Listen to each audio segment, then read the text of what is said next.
Welcome back to another episode of Motogp Mac, and today we're going to talk about Miguel Oliveira being in doubt for the Italian Grand Prix at Mugello.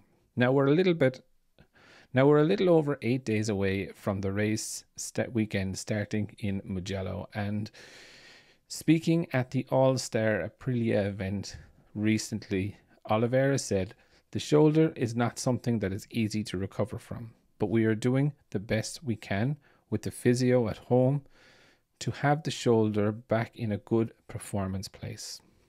Today, I did a couple of laps with the MotoGP bike for the fans, no pushing, but I still feel really uncomfortable on the bike.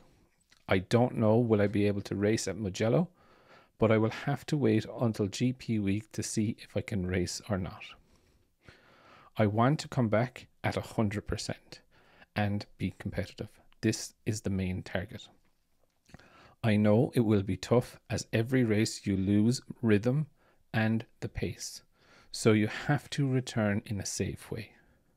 You cannot think about the injury. This will be the target. The approach will be based on how I feel with my body." And I think this is a really sensible way from him. And we also saw with Bastianini breaking his shoulder blade in the Portuguese Grand Prix.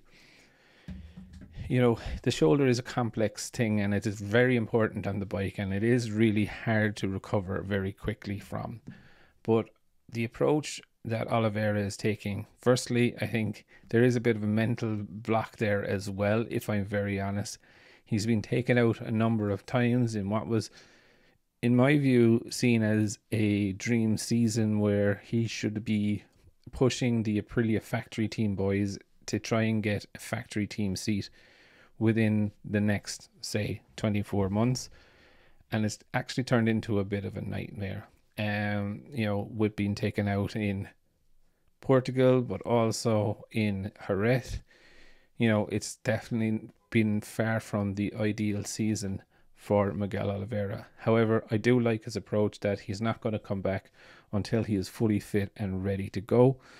When you look at Pol Espargaro also, who had a massive crash, was bedbound for a number of days, feeding through a tube, and he's still hoping to come back for the Mugello race as well. I think, maybe it is a little bit too early. So I can definitely relate and give kudos to Miguel Oliveira for saying, I want to return when I'm physically ready. But I would definitely love to know your thoughts. What do you think of Miguel Oliveira's approach? Definitely leave your thoughts in the comments below, and I'll be back again tomorrow with another video.